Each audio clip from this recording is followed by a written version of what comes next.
ஆண்டவர் நமக்கு தந்த மகாபெரிய வாக்குத்தத்தம் ಕಡೈಸಿ ಕಾಲ எழுப்புதல். ದೇವರು ನಮಗೆ ಬಹಳವಾಗಿ ಕೊಟ್ಟಂತ ಒಂದು ಶ್ರೇಷ್ಠವಾದಂತ ಒಂದು ವಾಗ್ದಾನ ಅಂತ್ಯ ಕಾಲದ ಉಜ್ಜೀವನ. இந்த கடைசி கால எழுப்புதல் என்பது நம்முடைய மாநிலங்கள்ல, இந்த தென் மாநிலங்களில் இருந்து அது புறப்பட போகிறது. ನಮ್ಮ ಈ ಕಡೆ ದಿವಸದ ಉಜ್ಜೀವನ ಎನ್ನುವುದು ನಮ್ಮ ದಕ್ಷಿಣದ ಭಾರತದಿಂದ, ನಮ್ಮ ಸ್ಥಳದಿಂದ ಅದು ಎಲ್ಲಾ ಕಡೆ ವ್ಯಾಪಿಸುತ್ತದೆ. இந்திய தேசம் ஒரு பெரிய தேசம். ಭಾರತ ದೇಶ ಎನ್ನುವುದು ಒಂದು ದೊಡ್ಡ ದೇಶ. அந்த காலத்துல இந்த தேசத்தை 2 பிரிவா பிரிச்சிருந்தாங்க. ಆ ಕಾಲದಲ್ಲಿ ಆ ದೇಶದ ಕುರಿತಾದಂತ ಒಂದು ನಕ್ಷೆಯನ್ನು ಅವರು ಇಟ್ಟಿದ್ದರು. மேலே வட தேசம், கீழே தென் தேசம். ಅವರ ಮೇಲ್ಗಡೆ ಉತ್ತರ ಭಾರತ, ಕೆಳಗಡೆ ದಕ್ಷಿಣ ಭಾರತ. அதை வட இந்தியா என்று சொல்லுகிறோம், கீழே தென் இந்தியா என்று சொல்லுகிறோம். ಮೇಲ್ಗಡೆ ಇರೋದನ್ನ ಉತ್ತರ ಭಾರತ ಎಂದು ಕರೆಯುತ್ತೇವೆ, ಕೆಳಗಡೆ ಇರೋದನ್ನ ದಕ್ಷಿಣ ಭಾರತವೆಂದು ನಾವು ಕರೆಯುತ್ತೇವೆ. 1948 வருஷத்துக்கு பிறகு 1948ನೇ ವರ್ಷದ ನಂತರ இந்த தென் மாநிலங்கள் என்று மாநிலங்களாக அது பிரிக்கப்பட்டது. ಈ ದಕ್ಷಿಣದ ಭಾರತವನ್ನ ರಾಜ್ಯಗಳಾಗಿ ವಿಭಾಗಿಸಲ್ಪಟ್ಟಿತ್ತು. அதுலதான் தமிழ்நாடு என்றும் கர்நாடகா என்றும் ஆந்திரா என்றும் கேரளா என்றும் அது பிரிக்கப்பட்டிருக்கிறது. ಅವುಗಳನ್ನ ಕರ್ನಾಟಕವೆಂದು, ಆಂಧ್ರವೆಂದು, ಕೇರಳ ಎಂದು, ತಮಿಳುನಾಡು ಎಂದು ವಿಭಾಗಿಸಲ್ಪಟ್ಟಿತ್ತು. இன்றைக்கு நம்மில் அநேகர் நினைத்துக் கொண்டிருக்கிறோம், ಇವತ್ತು ನಾವು ಅನೇಕರು ಆಲೋಚಿಸುತ್ತಾ ಇದ್ದೇವೆ, ஆண்டவர் ஒரு எழுப்புதலை நம்ம தமிழ்நாட்டிலிருந்து கொண்டு வர போகிறார் என்று. ದೇವರು ಒಂದು ಉಜ್ಜೀವನವನ್ನ ತಮಿಳುನಾಡಿನಿಂದ ದೇವರು ಕರೆತರುತ್ತಾನೆ ಎಂದು. இந்த தமிழ்நாடு, கர்நாடகா, ஆந்திரம், கேரளா என்பது 1948க்கு பிறகு பிரிக்கப்பட்டது. ಈ ತಮಿಳುನಾಡು, ಈ ಕೇರಳ, ಈ ಕರ್ನಾಟಕ ಎನ್ನುವಂಥದ್ದು 1948ನೇ ಇಸ್ವಿ ಆದ ಮೇಲೆ ಈ ರಾಜ್ಯಗಳು ವಿಭಾಗಿಸಲ್ಪಟ್ಟಿದ್ದು. ஆனால் ஆண்டவராகிய கர்த்தர் இந்த எழுப்புதலை குறித்து அவருடைய மனதில் கொண்ட திட்டம் என்பது இயேசு கிறிஸ்து வந்து அவருடைய தாசனாகிய தோமா வந்த போதே ಆರಂಭಿತು ಬಿಟ್ಟது. ಆದ್ರೆ ನಮ್ಮ ಕರ್ತನಾದಂತ ದೇವರ ಒಂದು ಚಿತ್ತ ಎನ್ನುವುದು, ಕರ್ತನಾದಂತ ಯೇಸು ಕ್ರಿಸ್ತನ ಶಿಷ್ಯನಾದಂತ ತೋಮನು ತಾನು ಈ ಭಾರತ ದೇಶಕ್ಕೆ ಪ್ರವೇಶಿಸುವಂತ ಉದ್ದೇಶದೊಟ್ಟಿಗೆ ದೇವರು ತನ್ನ ಉದ್ದೇಶವನ್ನ ಆತನು ಆರಂಭಿಸಿದನು. தேவன் அப்பொழுதே நம்முடைய தேசத்துல ஒரு எழுப்புதலை தர வேண்டும் என்ற எண்ணத்தை வைத்திருந்தார். ದೇವರು ಆಗಲೇ ನಮ್ಮ ದೇಶದಲ್ಲಿ ಒಂದು ಉಜ್ಜೀವನವನ್ನು ತರಬೇಕು ಎನ್ನುವಂತ ಆಲೋಚನೆಯನ್ನ ದೇವರು ಸಿದ್ಧ ಮಾಡಿಟ್ಟಿದ್ದರು. அவருடைய மனதில் அப்பொழுதே அந்த திட்டம் இருந்தது. ಆತನ ಮನಸ್ಸಿನಲ್ಲಿ ಆಗಲೇ ಒಂದು ಆಲೋಚನೆ ಈ ರೀತಿಯಾಗಿ ಉಳ್ಳದಾಗಿತ್ತು. அவர் மனதில் அந்த திட்டம் இருந்த பொழுது நம் நடுவில் இத்தனை பிரிவினைகள் இல்லை. ಅಲ್ಲಿ ಆತನ ಮನಸ್ಸಿನಲ್ಲಿ ಒಂದು ಆಲೋಚನೆಗಳು ಉಂಟಾದಾಗ ಇಷ್ಟು ವಿಭಾಗಗಳು ನಮ್ಮ ಮಧ್ಯದಲ್ಲಿ ಇರಲಿಲ್ಲ. ஆகவே கர்த்தர் இந்த எழுப்புதலை நம்முடைய கீழே உள்ள இந்த தென் மாநிலங்களில் இருந்துதான் அவர் புறப்பட பண்ண போகிறார். ಆದ್ದರಿಂದ ದೇವರು ಈ ಉಜ್ಜೀವನವನ್ನ ದಕ್ಷಿಣ ಭಾರತದಿಂದ ಕೆಳಗೆ ಭಾಗದಲ್ಲಿರುವಂತ ಈ ಸ್ಥಳದಿಂದಲೇ ದೇವರು ತನ್ನ ಉಜ್ಜೀವನವನ್ನ ಆತನ ಆರಂಭಿಸುತ್ತಾನೆ. நாம் மாநிலங்கள் பிரிப்பதற்கு முன்பாகவே கர்த்தருடைய திட்டம் வெளிப்படுத்தப்பட்டு விட்டது. ನಾವು ರಾಜ್ಯಗಳಾಗಿ ವಿಭಾಗಿಸಲ್ಪಡುವುದಕ್ಕಿಂತ ಮುಂಚಿತವಾಗಿ ಕರ್ತನ ಒಂದು ಚಿತ್ತವು ಪ್ರಕಟವಾಗಿತ್ತು. அது ஒரு மகாபெரிய ஒரு எழுப்புதலை முன்னோக்கி நகர்ந்து வருகிறது. ಅದು ಒಂದು ದೊಡ್ಡ ಒಂದು ಉಜ್ಜೀವನವನ್ನು ನೋಡುತ್ತಾ ಅದು ಯಾತ್ರೆ ಮಾಡುತ್ತಾ ಇದೆ. அது கடைசி காலத்தின் எழுப்புதல். ಅದು ಕಡೆ ಕಾಲದ ಉಜ್ಜೀವನ. ஒருவேளை இன்றைக்கு உலக அரங்கில் நீங்கள் கிறிஸ்தவ தேசங்கள் என்று கேட்டால், ಒಂದು ಪಕ್ಷ ನೀವು ಕ್ರೈಸ್ತ ರಾಜ್ಯಗಳು ಎಂದು ದೇಶಗಳು ಎಂದು ನೀವು ಕೇಳಿದರೆ சிலர் அமெரிக்காவை சொல்லுவார்கள், ಕೆಲವರು ಅಮೆರಿಕ ಎಂದು ಹೇಳುತ್ತಾರೆ, சிலர் இங்கிலாந்து தேசத்தை சொல்லுவார்கள், ಕೆಲವರು ಇಂಗ್ಲೆಂಡ್ ದೇಶ ಎಂದು ಹೇಳುತ್ತಾರೆ, இன்னும் சிலர் அந்த ரோமை சொல்லுவார்கள், ಇಲ್ಲದಿದ್ದರೆ ಕೆಲವರು ರೋಮ ದೇಶದ ಕುರಿತಾಗಿ ಹೇಳುತ್ತಾರೆ. ஆனால் கர்த்தர் அமெரிக்காவுக்கும் இங்கிலாந்துக்கும் தன்னுடைய சீடர்களை அனுப்பவில்லை. ಆದ್ರೆ ದೇವರು ಅಮೆರಿಕಗಾಗ್ಲಿ ಇಂಗ್ಲೆಂಡ್ಗಾಗ್ಲಿ ತನ್ನ ಶಿಷ್ಯರನ್ನ ಕಳಿಸಲಿಲ್ಲ. இயேசு தம்முடைய பிரத்யேகமான சீஷனை இந்தியாவுக்கு அனுப்பி வைத்தார். ಯೇಸು ಸ್ವಾಮಿ ತನ್ನ ಪ್ರತ್ಯೇಕವಾದಂತ ಒಂದು ಶಿಷ್ಯನನ್ನ ಭಾರತ ದೇಶಕ್ಕೆ ಕಳಿಸಿಕೊಟ್ಟನು. ஏனென்றால் அப்பொழுதே கர்த்தருக்கு இந்தியாவை குறித்த ஒரு பெரிய திட்டம் அவருடைய மனதில் இருந்தது. ಏಕೆಂದರೆ ಕರ್ತನಿಗೆ ಆಗಲೇ ಈ ಭಾರತ ದೇಶದ ಕುರಿತಾಗಿ ಒಂದು ದೊಡ್ಡ ಉದ್ದೇಶ ಆತನ ಮನಸ್ಸಿನಲ್ಲಿತ್ತು. அது கடைசி காலத்தில் ஒரு மகாபெரிய எழுப்புதலை கொண்டு வரும் திட்டமாக இருந்தது. ಅದು ಕಡೆ ಕಾಲದಲ್ಲಿ ಒಂದು ದೊಡ್ಡ ಉಜ್ಜೀವನವನ್ನು ತರುವಂತ ಒಂದು ಉದ್ದೇಶವಾಗಿತ್ತು. அதற்காகவே தம்முடைய ஊழியக்காரனாகிய தோமாவை கர்த்தர் அனுப்பி வைத்தார். ಅದಕ್ಕೋಸ್ಕರವಾಗಿ ತನ್ನ ಸೇವಕನಾದಂತ ತೋಮನನ್ನ ದೇವರು ಇಲ್ಲಿಗೆ ಕಳಿಸಿಕೊಟ್ಟನು. அவரை சுவிசேஷம் அறிவிக்க மாத்திரமல்ல, ಆತನಿಗೆ ಸುವಾರ್ತೆಯನ್ನ ತಿಳಿಸುವುದಕ್ಕೆ ಮಾತ್ರವಲ್ಲ, அவரை விதையா இந்த தேசத்திலே விதைக்கவும் கர்த்தர் அனுப்பி வைத்தார். ಆತನನ್ನು ಒಂದು ಬೀಜವಾಗಿ ದೇಶದಲ್ಲಿ ಬಿತ್ತಲ್ಪಡಲಿಕ್ಕೋಸ್ಕರವಾಗಿ ದೇವರು ಕಳಿಸಿಕೊಟ್ಟನು. ஒவ்வொரு விதையும் ஒவ்வொரு காலகட்டத்திலே விளைந்து எழும்பும். ಒಂದೊಂದು ಬೀಜವು ಒಂದೊಂದು ಕಾಲಕ್ಕೆ ತಕ್ಕಂತೆ ಅದು ಮೊಳಕೆ ಒಡೆದು ಚಿಗುರಾಗಿ ಅದು ಬೆಳೆದು ಬರುತ್ತದೆ. சில விதைகளை நீங்கள் போட்டால் அடுத்த நாள் காலையிலே அது எழும்பிவிடும். ಕೆಲವೊಂದು ಬೀಜಗಳನ್ನು ನೀವು ಬಿತ್ತಿದಾಗ ಮಾರನೇ ದಿವಸದಲ್ಲಿ ಅದು ಚಿಗುರು ಒಡೆಯುತ್ತದೆ. இன்னும் சில விதைகளை நீங்கள் போட்டால் அது அது 3 மாசத்திலே அது முளை கிளம்பும். ಕೆಲವೊಂದು ಬೀಜಗಳನ್ನು ಬಿತ್ತಿದಾಗ ಅದು 3 ತಿಂಗಳ ಆದ ಮೇಲೆ ಅದು ಮೊಳಕೆ ಒಡೆಯುತ್ತದೆ. ஆனால் இந்திய தேசத்தில் விதைக்கப்பட்ட தோமா என்ற அந்த விதை 2000 வருஷத்துக்கு பிறகு எழும்ப போகிறது. ಆದ್ರೆ ಈ ಭಾರತ ದೇಶದಲ್ಲಿ ಬಿತ್ತಲ್ಪಟ್ಟಂತ ತೋಮನ್ ಎಂದು ಕರೆಯಲ್ಪಡುವಂತ ಬೀಜವನ್ನ 2000 ವರ್ಷಗಳ ನಂತರವಾಗಿ ಅದು ಮೊಳಕೆ ಒಡೆದು ಬರುತ್ತದೆ. தேவன் இந்த தேசத்தை குறித்து வைத்திருக்கிற மகாபெரிய எழுப்புதலின் திட்டத்திற்கு கர்த்தர் அவரை ஒரு விதையாய் அனுப்பி வைத்தார். ದೇವರು ಈ ಭಾರತ ದೇಶದಲ್ಲಿ ತಾನು ಇಡಲ್ಪಟ್ಟಂತ ಒಂದು ಉಜ್ಜೀವನದ ಒಂದು ದೊಡ್ಡ ಒಂದು ಉದ್ದೇಶವನ್ನ ಒಂದು ಬೀಜವಾಗಿ ದೇವರು ತೋಮನನ್ನ ಈ ದೇಶದಲ್ಲಿ ಆತನು ಬಿತ್ತಿದ್ದನು. அவருடைய ரத்தம் இந்திய தேசத்திலே சிந்தப்பட்டது. ಆತನ ರಕ್ತವು ಈ ಭಾರತ ದೇಶದಲ್ಲಿ ಸುರಿಯಲ್ಪಟ್ಟಿತು. ஒரு பரிசுத்தவானுடைய ரத்தம் பூமியிலே சிந்தப்பட்டால், ಒಂದು ಪರಿಶುದ್ಧ ವ್ಯಕ್ತಿಯ ಒಂದು ರಕ್ತವು ಈ ಭೂಮಿಯಲ್ಲಿ ಸುರಿಯಲ್ಪಟ್ಟರೆ அதற்கு பரலோகம் கண்டிப்பாய் ஒரு கணக்கு கொடுக்க வேண்டும். ನಿಶ್ಚಯವಾಗಿ ಆ ರಕ್ತಕ್ಕೆ ಪರಲೋಕವು ಲೆಕ್ಕವನ್ನು ಒಪ್ಪಿಸಲೇಬೇಕು. ஏனென்றால் தேவனுடைய பிள்ளைகளுடைய ரத்தத்திற்கு சப்தம் உண்டு, வார்த்தை உண்டு. ಕಾರಣವೇನೆಂದ್ರೆ ದೇವರ ಮಕ್ಕಳ ರಕ್ತಕ್ಕೆ ಶಬ್ದ ಉಂಟು, ಅದಕ್ಕೆ ಮಾತುಗಳು ಉಂಟು. ஆபேலுடைய ரத்தம் பூமியிலே சிந்தப்பட்ட பொழுது ಆಬೇಲನ ರಕ್ತವು ಭೂಮಿಯಲ್ಲಿ ಸುರಿಯಲ್ಪಟ್ಟಾಗ அது தன் தேவனை நோக்கி கூப்பிட்டது. ಆ ರಕ್ತವು ದೇವರನ್ನ ನೋಡಿ ಕೂಗಿ ಕರೆಯಿತು. அதே போல பூமியில் சிந்தப்பட்ட பரிசுத்தவான்களின் ரத்தம், ಅದೇ ರೀತಿಯಲ್ಲಿ ಭೂಮಿಯಲ್ಲಿ ಸುರಿಯಲ್ಪಟ್ಟಂತ ಪರಿಶುದ್ಧ ವ್ಯಕ್ತಿಗಳ ರಕ್ತ, ரத்த சாட்சிகளின் ரத்தம், ರಕ್ತ ಸಾಕ್ಷಿಗಳ ರಕ್ತ, அது பரலோகத்தில் தேவனை நோக்கி முறையிட்டுக் கொண்டிருக்கிறது என்று கர்த்தருடைய வேதத்தில் எழுதியிருக்கிறது. ಅವುಗಳು ಪರಲೋಕ ರಾಜ್ಯದ ದೇವರನ್ನ ನೋಡಿ ಮೊರೆ ಇಡುತ್ತಾ ಇದೆ ಎಂದು ದೇವರ ವಚನವು ನಮಗೆ ಸ್ಪಷ್ಟವಾಗಿ ரத்த ತಿಳಿಸಿಕೊಡುತ್ತದೆ. சாட்சியாய் மரித்த தோமாவின் ரத்தமும் பரலோகத்தில் தன் சத்தத்தை உயர்த்தி முறையிட்டுக் கொண்டிருக்கிறது. ರಕ್ತ ಸಾಕ್ಷಿಯಾಗಿ ಸತ್ತಂತ ತೋಮನ ರಕ್ತವು ಸಹ ಪರಲೋಕವನ್ನು ದೃಷ್ಟಿಸುತ್ತಾ ಬಹಳವಾಗಿ ಕೂಗುತ್ತಾ ಇದೆ. அது தேவனிடத்தில் என்ன சொல்லி முறையிட்டுக் கொண்டிருக்கலாம்? ಆ ರಕ್ತವು ದೇವರ ಬಳಿಯಲ್ಲಿ ಏನಂತ ಮೊರೆ ಇಡುತ್ತಾ ಇರಬಹುದು? இதோ என்னுடைய ரத்தம் சிந்தப்பட்ட தேசம், ಆ ದೇವರೇ, ಹೀಗೋ ನನ್ನ ರಕ್ತವು ಸುರಿಯಲ್ಪಟ್ಟಂತ ದೇಶ. எதற்காக அந்த தேசத்திற்கு அனுப்பப்பட்டேனோ, ಏನಕ್ಕೋಸ್ಕರವಾಗಿ ದೇಶಕ್ಕಾಗಿ ಕಳಿಸಲ್ಪಟ್ಟೇನೋ, எதற்காக அந்த தேசத்தில் அலைந்து திரிந்தேனோ, ಏನಕ್ಕೋಸ್ಕರವಾಗಿ ದೇಶದಲ್ಲಿ ತಿರುಗಾಡಿದೆನೋ, எதற்காக அந்த தேசத்தில் என் ரத்தத்தை சிந்தினேனோ, ಏನಕ್ಕೋಸ್ಕರವಾಗಿ ದೇಶದಲ್ಲಿ ನನ್ನ ರಕ್ತವನ್ನು ಸುರಿಸಿದೆನೋ, அந்த விளைச்சலை இந்த தேசம் காண வேண்டும். ಕರ್ತನೇ, ಆ ಉದ್ದೇಶವನ್ನ ಈ ದೇಶವು ಕಾಣಬೇಕು. தேசத்தின் எல்லைகள் முழுவதிலும் ஒரு எழுப்புதல் தீ பற்றி எரிய வேண்டும். ದೇಶದ ಎಲ್ಲಾ ಪ್ರಾಂತ್ಯಗಳಲ್ಲೂ ಉಜ್ಜೀವನದ ಬೆಂಕಿ ಹತ್ತಿ ಉರಿಯಬೇಕು. இந்திய தேசம் தேவனை குறித்து அறிகிற அறிவினால் நிறைந்திருக்க வேண்டும். ಭಾರತ ದೇಶವು ದೇವರನ್ನು ತಿಳಿಯಲ್ಪಡುವಂತ ಜ್ಞಾನದಿಂದ ತುಂಬಲ್ಪಡಬೇಕು. தேசத்தின் எல்லைகள் முழுவதிலும் கர்த்தரே தேவன் என்று சொல்லும் சத்தத்தின் முழக்கம் எழும்ப வேண்டும். ದೇಶ ಪೂರ್ತಿಯಾಗಿಯೂ ದೇವರೇ ಕರ್ತನೇ ದೇವರು ಎನ್ನುವಂತ ಒಂದು ಶಬ್ದ ಎಲ್ಲಾ ಪ್ರಾಂತ್ಯಗಳಲ್ಲೂ ಮೊಳಗಬೇಕು. தேசத்தின் ஜனங்களை கட்டி வைத்திருக்கிற பொல்லாத இருளின் ஆவிகள் மண்ணோடு மண்ணாய் தரையாக்கப்பட வேண்டும். ದೇಶದಲ್ಲಿ ಜನರನ್ನ ಕಟ್ಟಿಡಲ್ಪಟ್ಟಂತ ಎಲ್ಲ ಅಂಧಕಾರ ಶಕ್ತಿಗಳು ಮಣ್ಣಿಗೆ ಮಣ್ಣಾಗಿ ಧೂಳಿಗೆ ಧೂಳಾಗಿ ಅದು ಮಾರ್ಪಡಬೇಕು. நான் அதற்காக அனுப்பப்பட்டேன், ನಾನು ಅದಕ್ಕಾಗಿ ಕಳಿಸಲ್ಪಟ್ಟೇನು, அதற்காகவே பாடுகளை அனுபவித்தேன், ಅದಕ್ಕಾಗಿ ಹಿಂಸೆಗಳನ್ನು ಅನುಭವಿಸಿದೆನು, அதுக்காகவே இந்த தேசத்தில் சுற்றி வந்தேன், ಅದಕ್ಕಾಗಿ ದೇಶದಲ್ಲಿ ತಿರುಗಾಡಿದೆನು, அதற்காகவே என்னுடைய ரத்தத்தை தேசத்திலே சிந்தினேன். ಅದಕ್ಕೋಸ್ಕರವಾಗಿ ನನ್ನ ರಕ್ತವನ್ನು ಈ ದೇಶದಲ್ಲಿ ನಾನು ಸುರಿಸಿದೆನು. காலங்கள் இத்தனை கடந்து வந்து ಕಾಲಗಳು ಇಷ್ಟು ದಾಟಿ ಬಂದರೂ ಸಹ அநேக தேசங்களிலே எழுப்புதல் தோன்றின செய்திகளை நாங்கள் கேட்டு, ಅನೇಕ ದೇಶಗಳಲ್ಲಿ ಜೀವನವು ಆರಂಭವಾಗಿರುವಂತ ವಾರ್ತೆಗಳನ್ನು ನಾವು ಕೇಳುತ್ತಾ ಇದ್ದೇವೆ. இந்திய தேசத்தில் என்னுடைய ரத்தம் சிந்தப்பட்ட தேசத்தில் இன்னும் ஒரு எழுப்புதலை ಈ காணவில்லையே ಭಾರತ ದೇಶದಲ್ಲಿ ನನ್ನ ರಕ್ತ ಸುರಿಯಲ್ಪಟ್ಟಂತ ಈ ದೇಶದಲ್ಲಿ ಇದುವರೆಗೂ ನನ್ನ ಉಜ್ಜೀವನವನ್ನು ಕಾಣಲಿಲ್ಲವಲ್ಲ என்று கண்டிப்பாய் அந்த பரிசுத்தவானுடைய ரத்தம் கர்த்தரிடத்திலே முறையிட்டுக் கொண்டிருக்கிறது. ಎಂದು ನಿಶ್ಚಯವಾಗಿ ಪರಿಶುದ್ಧನ ರಕ್ತವು ಯಾವಾಗಲೂ ಮೊರೆ ಇಡುತ್ತಾ ಇದೆ. அப்பொழுது கர்த்தர் அந்த ரத்தத்திற்கு பதில் சொல்லி இருப்பார். ಆಗ ಕರ್ತನು ನಿಶ್ಚಯವಾಗಿ ರಕ್ತಕ್ಕೆ ಉತ್ತರವನ್ನ ಹೇಳಿರುತ್ತಾನೆ. இதோ தோமாவை நீ பொறுமையாயிரு, ಈಗ ತೋಮನೇ ನೀನು ಮೌನವಾಗಿರು, உன் ரத்தத்திற்கு கண்டிப்பாய் ஒரு பதில் செய்யப்படும், ನಿನ್ನ ರಕ್ತಕ್ಕೆ ನಿಶ್ಚಯವಾಗಿ ಉತ್ತರವು ಕೊಡಲ್ಪಡುತ್ತದೆ. உன் தேசத்திற்காக நான் செய்கிற மகா பெரிய காரியம் உன் தேசத்தின் மேல் தீவிரித்து வரும். ಅಲ್ಲ, ನಿನ್ನ ದೇಶಕ್ಕಾಗಿ ನಾನು ಮಾಡಲಿಕ್ಕೆ ಹೋಗುವಂತ ಕಾರ್ಯಗಳು ಬಹಳ ತೀಕ್ಷ್ಣವಾಗಿ ಅದು ಮುಂದಕ್ಕೆ ಬರುತ್ತದೆ. அதற்கு ஒரு நேரம் நியமிக்கப்பட்டிருக்கிறது, ಅದಕ್ಕೋಸ್ಕರವಾಗಿ ಒಂದು ಸಮಯ ನೇಮಿಸಲ್ಪಟ್ಟಿದೆ, அதற்கு ஒரு காலம் நியமிக்கப்பட்டிருக்கிறது. ಒಂದು ಕಾಲವು ನೇಮಿಸಲ್ಪಟ್ಟಿದೆ. அது கடைசி காலத்திலே உண்டாகும், ಅದು ಕಡೆ ಕಾಲದಲ್ಲಿ ಉಂಟಾಗುತ್ತದೆ. அது முதல் நூற்றாண்டிலே எருசலேமிலே உண்டான எழுப்புதலுக்கு ஒப்பாயிருக்கும். ಅದು ಆದಿ ಶತಮಾನದಲ್ಲಿ ಯೆರೂಸಲೇಮಿನಲ್ಲಿ ಆರಂಭವಾದಂತ ಜೀವನಕ್ಕೆ ಸಮವಾಗಿರುತ್ತದೆ. அநேக தேசங்களில் எழுப்புதலை தோன்றுவதை நீங்கள் கேள்விப்பட்டீர்கள். ಅನೇಕ ದೇಶಗಳಲ್ಲಿ ಜೀವನವು ಆರಂಭವಾಗಿದೆ ಎನ್ನುವಂತ ವಾರ್ತೆಯನ್ನು ನಾವು ಕೇಳಿದ್ದೇವೆ. சில தேசங்களிலே எழுப்புதல் தோன்றின பொழுது, ಕೆಲ ದೇಶಗಳಲ್ಲಿ ಜೀವನವು ಆರಂಭಿಸಿದಾಗ அந்த எழுப்புதல் 3 வருடம் நீடித்திருக்கிறது.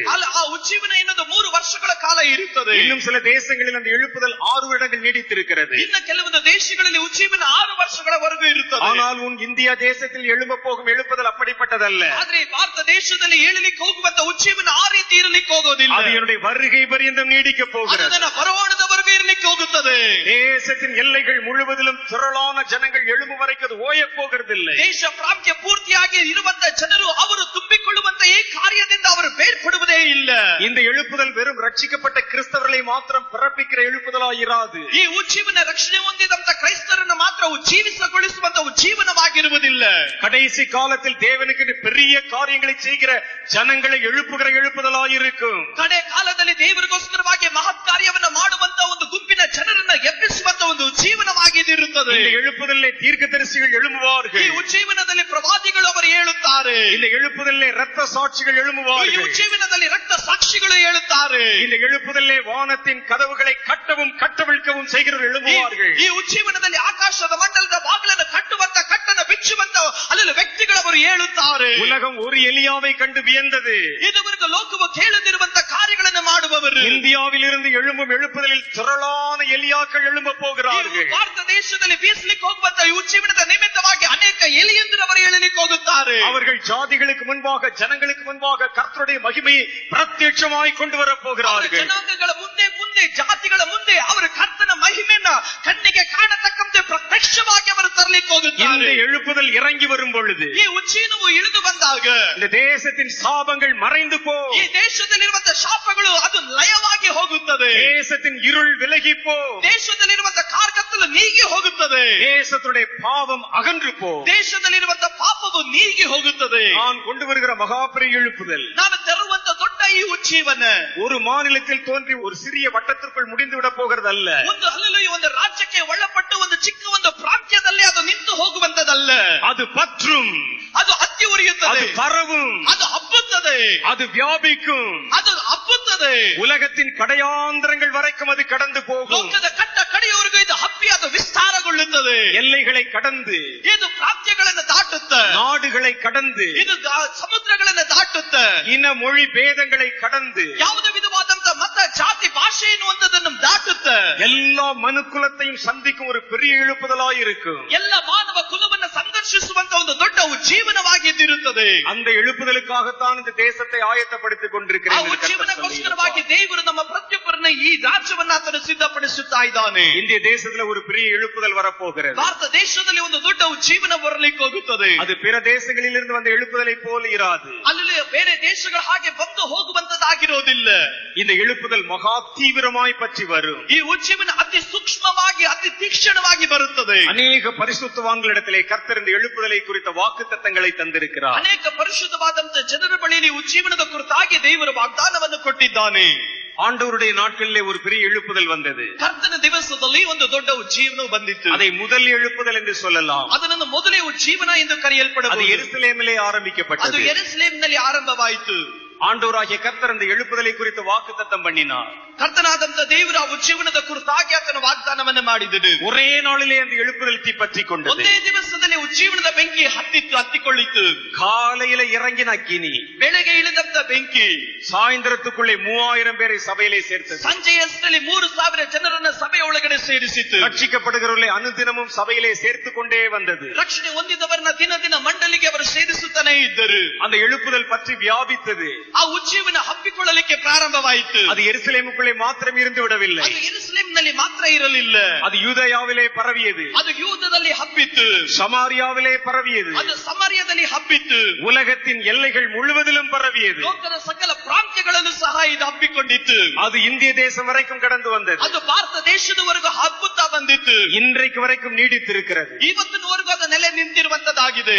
அந்த எழுப்புதலுக்கு கர்த்தர் பல ஆயத்தங்களை செய்தார். ಆ ಉಜ್ಜೀವನಕ್ಕೋಸ್ಕರವಾಗಿ ದೇವರು ಅನೇಕ ಕಾರ್ಯಗಳನ್ನು ಆತನು ಮಾಡಿದನು. அதுதான் முதல் எழுப்புதல். ಅದಾಗಿರ್ತದೆ ಮೊದಲನೇ ಉಜ್ಜೀವನ. அது ஆயுசு குறைந்த ஒரு எழுப்புதல் அல்ல. ಅದು ಆಯುಸ್ಸು ಕಮ್ಮಿ ಆದಂತ ಒಂದು ಉಜ್ಜೀವನವಲ್ಲ. ஏதோ 2 வருடம் 3 வருடம் நீடிக்கிற ஒரு எழுப்புதல் அல்ல. ಏನು 1 ವರ್ಷ 2 ವರ್ಷಗಳು ಮಾತ್ರ ನೆಲೆ ನಿಲ್ಲುವಂತ ಉಜ್ಜೀವನವಲ್ಲ. அது 2000 வருடமாக நீடித்துக் கொண்டிருக்கிற ஒரு எழுப்புதல். ಅದು 2000 ವರ್ಷಗಳಾದರೂ ನೆಲೆ ನಿಂತಿರುವಂತ ಉಜ್ಜೀವನ. சபை பல்வேறு காலகட்டங்களை கடந்து வந்திருக்கிறது. ಸಭೆಗಳು ಅನೇಕ ಕಾಲಘಟ್ಟಗಳನ್ನು ದಾಟಿಕೊಂಡು ಬಂದಿತ್ತು. சில காலங்கள் இருண்ட காலம் அல்லது மௌன காலம் என்று கூட சொல்லப்படுகிறது. ಕೆಲವೊಂದು ಕಾಲಗಳು ಕಾರ್ಗತ್ತಿನ ಕಾಲ ಅಥವಾ ಮೌನವಾದ ಕಾಲ ಎಂದು ಸಹ ನಾವು ಕರೆಯಲ್ಪಡಬಹುದು. ஆனாலும் கூட அந்த இடத்தில் ஏதோ ஒரு இடத்திலே ரட்சிப்பானது நடந்து கொண்டேதான் இருந்தது. ಆದರೂ ಸಹ ಆ ಸಂದರ್ಭಗಳೆಲ್ಲ ಎಲ್ಲೋ ಒಂದು ಭಾಗದಲ್ಲೂ ಸಹ ರಕ್ಷಣೆಗಳು ಎನ್ನುವುದು ಸಂಭವಿಸುತ್ತಾ ಇತ್ತು. ஏதோ இடங்களிலே கர்த்தரிடத்தில் ஜனங்கள் சேர்க்கப்பட்டுக் கொண்டுதான் இருந்தார்கள். ಯಾವುದೋ ಒಂದು ಭಾಗ ಭಾಗದಲ್ಲಿ ಜನರು ಸಹ ಒಟ್ಟಾಗಿ ಅವರು ಕೂಡಿ ಬರುತ್ತಾನೆ ಇದ್ದರು. அதற்கு ஒப்பான ஒரு பெரிய எழுப்புதல் நம்முடைய தேசத்திலே வரப்போகுது. ಅದಕ್ಕೆ ಸಮವಾದಂತ ಒಂದು ದೊಡ್ಡ ಉಜ್ಜೀವನ ಈ ದೇಶದಲ್ಲಿ ಬರಲಿಕ್ಕೆ ಹೋಗುತ್ತದೆ. இது கடைசி கால எழுப்புதல். ಇದು ಕಡೆ ಕಾಲದ ಉಜ್ಜೀವನ. இதை கர்த்தர் இந்தியாவிலிருந்து துவக்க போகிறார். ಇದನ್ನ ದೇವರು ತನ್ನ ಭಾರತದಿಂದ ಆತನು ಆರಂಭಿಸುತ್ತಾನೆ. நம்முடைய தேசத்திலிருந்து துவக்க போகிறார். ನಮ್ಮ ದೇಶದಿಂದ ದೇವರು ಆರಂಭಿಸುತ್ತಾನೆ. நம்முடைய இந்த தென் மாநிலங்களிலிருந்து துவக்க போகிறார். ನಮ್ಮ ಈ ದಕ್ಷಿಣ ಭಾಗದಿಂದ ದೇವರು ಆರಂಭಿಸುತ್ತಾನೆ. கர்த்தர் கர்நாடகாவிலிருந்தும் தமிழ்நாட்டிலிருந்தும் ஆந்திராவிலிருந்தும் கேரளாவிலிருந்தும் துவக்க போகிறார். ದೇವರು ಕರ್ನಾಟಕದಿಂದಲೂ ಆಂಧ್ರದಿಂದಲೂ ಕೇರಳದಿಂದಲೂ ತಮಿಳುನಾಡಿನಿಂದಲೂ ದೇವರು ಆರಂಭಿಸುತ್ತಾನೆ. கர்த்தருடைய வாய் இதை சொல்லி இருக்கிறது. ಕರ್ತನ ಬಾಯಿ ಇದನ್ನು ನುಡಿದಿದೆ. கர்த்தர் அதை தீவிரமாய் நிறைவேற்ற போகிறார். ಅತಿ ತೀಕ್ಷ್ಣವಾಗಿ ಇದನ್ನು ನೆರವೇರಿಸುತ್ತಾನೆ. எழுப்புதல் வேகமாய் பற்றி இறங்கி போகிறது. ಉಜ್ಜೀವನ ಅತಿ ಬೇಗನೆ ಅದು ಹಬ್ಬಲಿಕ್ಕೆ ಹೋಗುತ್ತದೆ. ஒரு எழுப்புதலை கர்த்தர் கொண்டு வருவதற்கு முன்பு ಒಂದು ಉಜ್ಜೀವನವನ್ನ ದೇವರು ತರಲಿಕ್ಕಿಂತ ಮುಂಚೆ கர்த்தர் அதற்கான சில ஆயத்தங்களை செய்கிறார். ದೇವರು ಅದಕ್ಕಾಗಿ ಕೆಲವೊಂದು ಸಿದ್ಧತೆಗಳನ್ನ ಮಾಡುತ್ತಾನೆ. எழுப்புதல் என்பது ஒரே நாளில் உண்டாகி விடுவதல்ல. ಉಜ್ಜೀವನ ಎನ್ನುವುದು ಒಂದೇ ದಿವಸ ಉಂಟಾಗುವುದಲ್ಲ. தேவன் அதற்கென்று பல ஆயத்தங்களை செய்து கொண்டு வருகிறார். ದೇವರು ಅದಕ್ಕಾಗಿ ಅನೇಕ ಸಿದ್ಧತೆಗಳನ್ನ ಆತನು ಮಾಡುತ್ತಾನೆ. நம்மிடத்திலும் கர்த்தர் பல ஆயத்தங்களை செய்து கொண்டிருக்கிறார். ನಮ್ಮ ಬಳಿಯಲ್ಲೂ ಸಹ ದೇವರು ಅನೇಕ ಸಿದ್ಧತೆಗಳನ್ನ ಆತನು ಮಾಡುತ್ತಾ ಇದ್ದಾನೆ. கர்த்தர் ஒரே நாளில் வாக்குத்தத்தம் பண்ணி அடுத்த நாளில் அதை நிறைவேற்றி விடவில்லை. ದೇವರು ಇವತ್ತು ವಾಗ್ದಾನ ಮಾಡಿ ಮುಂದಿನ ದಿವಸದಲ್ಲೇ ದೇವರು ಅದನ್ನು ನೆರವೇರಿಸಲಿಲ್ಲ. அந்த எழுப்புதலுக்கு அவர் நம்மை ஆயத்தப்படுத்திக் ಆ கொண்டிருக்கிறார். ಉಜ್ಜೀವನಕ್ಕಾಗಿ ದೇವರು ನಮ್ಮನ್ನು ಸಿದ್ಧಗೊಳಿಸುತ್ತಾ ಇದ್ದಾನೆ. முதல் நூற்றாண்டிலே ஒரு எழுப்புதல் தோன்றின போது ಆದಿ ಶತಮಾನದಲ್ಲಿ ಒಂದು ಉಜ್ಜೀವನ ಪ್ರಾರಂಭವಾದಾಗ அவர் அந்த எழுப்புதலுக்கு முன்பாக என்னென்ன ஆயத்தங்களை செய்தார். ಅವರು ಆ ಉಜ್ಜೀವನಕ್ಕಿಂತ ಮುಂಚಿತವಾಗಿ ಏನೆಲ್ಲ ಸಿದ್ಧತೆಯನ್ನು ಮಾಡಿಕೊಂಡರು. அது இனி வருகிற நாட்களிலே நம்முடைய தேசத்தில் செய்ய போகிற எழுப்புதலுக்கு ಇನ್ನು ಮುಂದೆ ಬರಲಿಕ್ಕೆ ಹೋಗುವಂತ ದಿವಸದಲ್ಲಿ ಈ ಸಿದ್ಧತೆಗಳು ನಮ್ಮ ದೇಶದಲ್ಲಿ ಉಂಟಾಗುವಂತ ಉಜ್ಜೀವನಕ್ಕೆ ಏನು ಸಂಬಂಧ? அது ஒரு நிழலாட்டமாய் இருக்க போகிறது. ಅದು ಕೇವಲ ಒಂದು ನೆರಳು ಮಾತ್ರವಾಗಿರುತ್ತದೆ. அதை கர்த்தர் நமக்கு முன்னுதாரணமாக வைத்திருக்கிறார். ದೇವರು ಅದನ್ನು ನಮಗೆ ಒಂದು ಮುಂಚಾಲೋಚನೆಯಾಗಿ ದೇವರು ಅದನ್ನು ಇಟ್ಟಿದ್ದಾನೆ. நீங்கள் நன்றாய் கவனித்தால் தான் நான் சொல்ல வருகிற செய்தி உங்களுக்கு புரியும். ನೀವು ಗಮನಿಸಿ ಕೇಳುವುದಾದರೆ ಮಾತ್ರನೇ ನಾನು ಹೇಳುವಂತ ಸಂದೇಶ ನಿಮಗೆ ಅರ್ಥವಾಗುತ್ತದೆ. தேவன் நம்முடைய தேசத்தில் எழுப்புதலை துவக்குவதற்கு முன்பு ದೇವರು ನಮ್ಮ ದೇಶದಲ್ಲಿ ತನ್ನ ಉಜ್ಜೀವನವನ್ನು ಪ್ರಾರಂಭಿಸುವುದಕ್ಕಿಂತ ಮುಂಚೆ அவர் சில ஆயத்தங்களை செய்கிறார். ದೇವರು ಕೆಲ ಸಿದ್ಧತೆಗಳನ್ನ ಮಾಡುತ್ತಾನೆ. முதல் ஆயத்தம் பாருங்கள். ಮೊದಲನೇ ಸಿದ್ಧತೆಯನ್ನು ನೋಡೋಣ. அந்த எழுப்புதலுக்கு அஸ்திபார மனிதர்களை தேர்ந்தெடுக்கிறார். ಆ ಉಜ್ಜೀವನಕ್ಕೆ ಅಸ್ತಿವಾರವಾಗಿರುವಂತ ಕೆಲವೊಂದು ಮನುಷ್ಯರನ್ನ ದೇವರು ಆರಿಸಿಕೊಳ್ಳುತ್ತಾ ಇದ್ದಾನೆ. ஒரு கட்டிடம் கட்ட வேண்டுமானால் ಒಂದು ಕಟ್ಟಡವನ್ನು ಕಟ್ಟಬೇಕಾದರೆ நிறைய கற்கள் வேண்டி இருக்கிறது. ಬಹಳ ಕಲ್ಲುಗಳು ಅವಶ್ಯಕತೆ ಉಳ್ಳದು.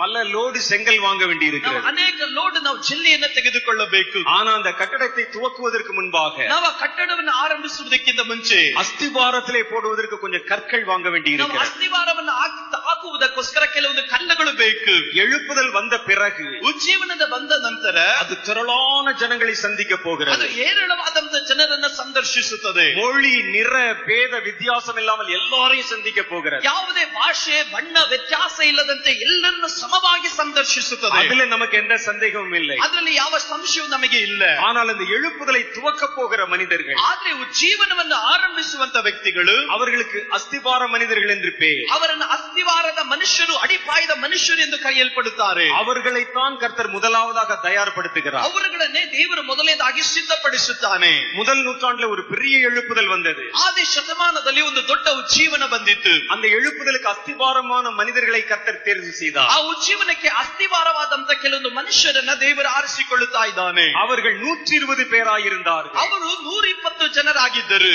அவர்கள் சீடர்களாயிருந்தார்கள். ಅವರು ಶಿಷ್ಯರಾಗಿದ್ದರು. இயேசுவை பின்பற்றுகிறவர்களாயிருந்தார்கள். ಯೇಸುವನ್ನು ಹಿಂಬಾಲಿಸುವವರಾಗಿದ್ದರು. அந்த 120 பேர் தான், ಆ 120 ಜನರೇ அவர்கள்தான் எழுப்புதலின் முதல் வித்துக்கள். ಅವರಾಗಿರ್ತಾರೆ ಆ ಉಜ್ಜೀವನದ ಮೊದಲನೇ ಅಸ್ತಿವಾರಗಳು. அவர்களை கொண்டுதான் கர்த்தர் தேசத்து முழுவதும் அநேகரை சந்திக்க போகிறார். ಅವರುಗಳ ಮುಖಾಂತರವಾಗಿ ದೇಶದಲ್ಲಿ ಅನೇಕರನ್ನ ದೇವರು ಸಂದರ್ಶಿಸಲಿಕ್ಕೆ ಹೋಗುತ್ತಾನೆ.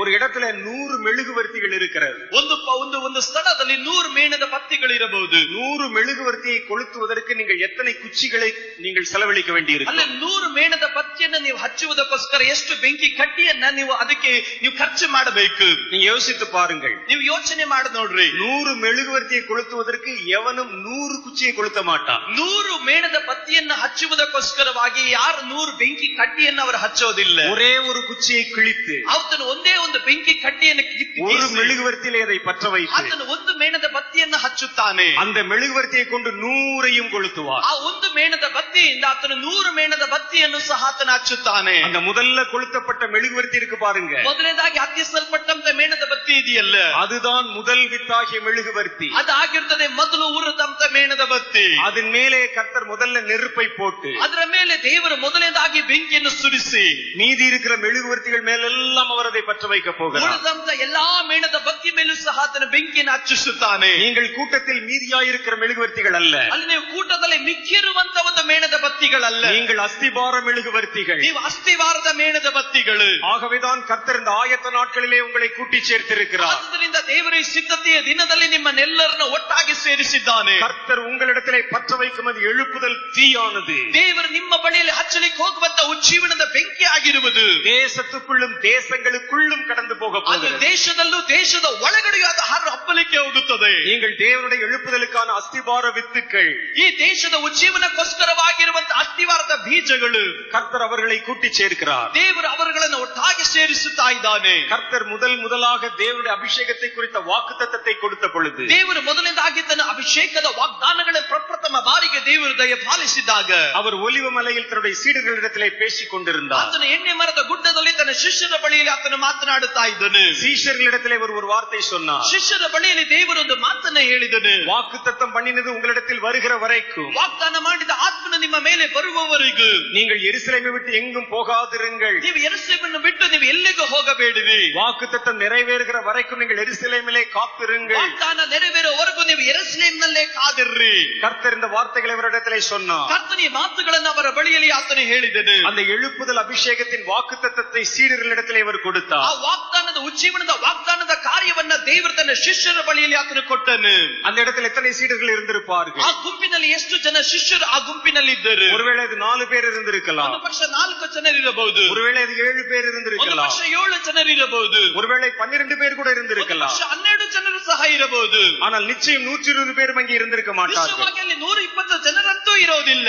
ஒரு சில சீஷர்களை கர்த்தர் அழைத்தார். ಒಂದು ಗುಂಪಿನ ಶಿಷ್ಯರನ್ನ ದೇವರು ಕರೆದನು. அவர்களிடத்தில் தான் செய்ய போகிற பெரிய காரியத்தை குறித்த வாக்குத்தத்தத்தை கொடுத்தார். ಅವರ ಬಳಿಯಲ್ಲಿ ಮಾತ್ರನೇ ತನ್ನ ಮಾಡಲಿಕ್ಕೆ ಹೋಗುವಂತ ಕಾರ್ಯದ ವಾಗ್ದಾನವನ್ನ ದಯಪಾಲಿಸುತ್ತಾ ಇದ್ದಾನೆ. அவர்கள் ஒரு காரியம் செய்தார்கள். ಅವರು ಒಂದು ಕಾರ್ಯವನ್ನು ಮಾಡಿದರು. இந்த வாக்குத்தத்தத்துக்கு உரியவர்கள் யார் என்று அவர்களிடத்திலே போய் இந்த செய்தியை ಈ சொன்னார்கள். ವಾಗ್ದಾನಕ್ಕೆ ಅರ್ಹರಾಗಿರುವವರು ಯಾರು ಎನ್ನುವಂತ ಮಾತುಗಳನ್ನು ಹೋಗಿ ಅವರು ಸಾರಿ ಹೇಳಿದರು. யாரெல்லாம் அந்த வாக்குத்தத்தத்தை பெற்றுக்கொள்ள தகுதி உள்ளவர்கள் என்று கண்டார்கள். ಯಾರಾದರೂ ವಾಗ್ದಾನವನ್ನು ಹೊಂದಿಕೊಳ್ಳುವುದಕ್ಕೆ ಅರ್ಹರಾದ ಜನರು ಇದ್ದಾರೆ ಎಂದು ಹೋಗಿ ಹುಡುಕಿದರು. மலையிலே இந்த வார்த்தையை கேட்ட சீஷர்கள், ಗುಡ್ಡದ ಮೇಲೆ ಈ ಮಾತನ್ನು ಕೇಳಿದಂತ ಶಿಷ್ಯರು, அவர்கள் அங்கிருந்த மற்றவரிடத்தில் போய் அதை சொன்னார்கள். ಅವರು ಹೋಗಿ ಉಳಿದಂತ ಜನರ ಬಳಿಯಲ್ಲಿ ಹೇಳುತ್ತಾ ಇದ್ದಾರೆ. அவர்கள் இப்படி தேர்ந்தெடுத்த மனிதர்கள் 120 பேராயிருந்தார்கள். ಅವರು ಆರಿಸಿಕೊಂಡಂತ ವ್ಯಕ್ತಿಗಳು ಅವರು 120 ಜನರಾಗಿ ಅವರಿದ್ದರು. அவர்களை அஸ்திபார மனிதர்களாக தேர்ந்து கொண்டார். ಅವರನ್ನು ಅಸ್ತಿವಾರದ ಮನುಷ್ಯರಾಗಿ ಅವರನ್ನು ಆರಿಸಿಕೊಂಡನು. அவர்கள் எல்லாம் ஒரு தீர்மானம் செய்தார்கள். ಅವರೆಲ್ಲರೂ ಒಂದು ತೀರ್ಮಾನವನ್ನು ಅವರು ಮಾಡಿಕೊಂಡರು. கர்த்தர் வாக்குத்தத்தம் செய்தது நிறைவேறுகிற வரைக்கும், ಆತನು ವಾಗ್ದಾನ ಮಾಡಿದ್ದು ಅದು ನೆರವೇರುವವರೆಗೂ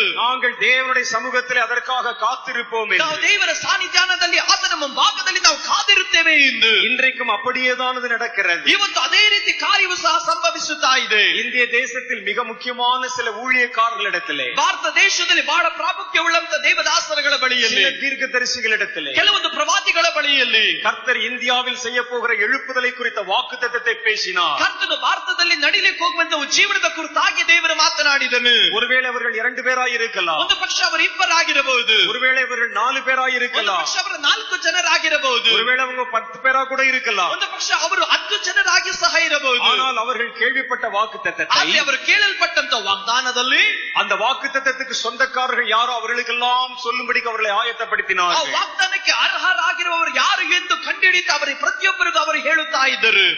யாரெல்லாம் அந்த அபிஷேகத்தின் முதல் கிரியை பெற்றுக்கொள்ள போகிறார்களோ, ಯಾರ್ಯಾರು ಅಭಿಷೇಕದ ಮೊದಲೇ ಕ್ರಿಯೆಯನ್ನು ಅವರು ಹೊಂದಿಕೊಳ್ಳಲಿಕ್ಕೆ ಹೋಗುತ್ತಾರೋ அவர்களுக்கெல்லாம் அதை அறிவித்தார்கள். ಅವರುಗಳಿಗೆಲ್ಲರಿಗೂ ಈ ಮಾತುಗಳನ್ನು ಅವರು ತಿಳಿಸಿದರು. யாரெல்லாம் கர்த்தர் முதலாவதாக முதற் பலனாக தெரிந்து கொண்டாரோ, ಯಾರನ್ನೆಲ್ಲ ದೇವರು ಪ್ರಥಮ ಫಲವಾಗಿ ಆತನು ಆರಿಸಿಕೊಂಡನು, அவர்களை கர்த்தருடைய ஆவியானவர் கூட்டி சேர்த்தார். ಅವರುಗಳನ್ನ ಪರಿಶುದ್ಧಾತ್ಮನು ಆತನು ಒಟ್ಟಾಗಿ ಸೇರಿಸಿದನು. அவர்களுக்கு என்ன நடக்கும் என்று தெரியவில்லை, ಅವರಿಗೆ ಏನ್ ಸಂಭವಿಸುತ್ತಾ ಇದೆ ಅನ್ನೋದು ಗೊತ್ತಿಲ್ಲ. ஆனாலும் கூட்டம் கூடினார்கள். ಅವರು ಒಟ್ಟಾಗಿ ಗುಂಪಾಗಿ ಬಂದರು. காரணம் கர்த்தருடைய ஆவியானவர் அவர்களை கூட்டி சேர்த்தார். ಕಾರಣವೇನೆಂದ್ರೆ ಪರಿಶುದ್ಧಾತ್ಮನಾದ ದೇವರು ಅವರನ್ನ ಒಟ್ಟಾಗಿ ಸೇರಿಸಿದನು. எவர்களை முன்குறித்திருக்கிறார்களோ அவர்களை அழைத்திருக்கிறார். ಯಾರನ್ನ ಮುಂಚಿತವಾಗಿ ದೇವರು ಆತನ ಆರಿಸಿಕೊಂಡಿದ್ದಾನೋ ಅವರನ್ನ ದೇವರು ಆತನ ಕರೆದನು. எவர்களை அழைத்திருக்கிறாரோ அவர்களை கர்த்தர் மகிமைப்படுத்த போகிறார். ಯಾರನ್ನ ದೇವರು ಆತನ ಕರೆದಿದ್ದಾನೋ ಅವರನ್ನ ದೇವರು ಅವನು ಮಹಿಮೆಪಡಿಸುತ್ತಾನೆ. கர்த்தருடைய மகிமையின் வல்லமை முந்தி உங்கள் மேல் இறங்க வேண்டும். ಈಗ ಕರ್ತನ ಮಹಿಮೆಯು ಕರ್ತನ ಶಕ್ತಿಯು ನುಗ್ಗುತ್ತಾ ಅದು ನಿನ್ನ ಒಳಗಡೆ ಪ್ರವೇಶ ಮಾಡಬೇಕು. ಅದು தேசத்தின் எல்லைகளை தொடுவதற்கு முன்பாக, ದೇಶದ ಪ್ರಾಂತ್ಯವನ್ನು ಮುಟ್ಟುವುದಕ್ಕೆ ಮುಂಚಿತವಾಗಿ அந்த நெருப்பு உன்னை தொட வேண்டும். ಬೆಂಕಿ ನಿನ್ನನ್ನು ಮುಟ್ಟಬೇಕು.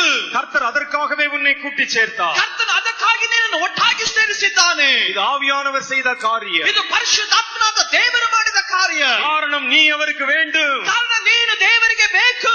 நீ எழுப்புதலின் ஆதி மனிதன். ಈ ಉಜ್ಜೀವನದ ಈ ಬೆಂಕಿಯ ಮಧ್ಯದಲ್ಲಿ கர்த்தர் எழுப்புதலுக்காக பயன்படுத்த போகிற முதற் பலன், ಅಲ್ಲ ಕರ್ತನಿಗೆ ಉಜ್ಜೀವನಕ್ಕೋಸ್ಕರವಾಗಿ ದೇವರು ಉಪಯೋಗಿಸುವ ಪ್ರಥಮ ಫಲ ನೀನು. இப்படிப்பட்ட மனிதர்கள் தான் கர்த்தருக்கு வேண்டும். ಈ ರೀತಿ ಉಳ್ಳಂತ ಮನುಷ್ಯರು ದೇವರಿಗೆ ಬೇಕಾಗಿದ್ದಾರೆ. கர்த்தர் தம்முடைய எழுப்புதலின் ஆயத்தத்தை துவக்கி விட்டார். ಕರ್ತನು ತನ್ನ ಉಜ್ಜೀವನದ ಕಾರ್ಯವನ್ನು ದೇವರು ಆರಂಭಿಸಿದ್ದಾನೆ. இது கையளவு மேகம், ಇದು ಅಂಗೈಯಷ್ಟು ಮೇಘ.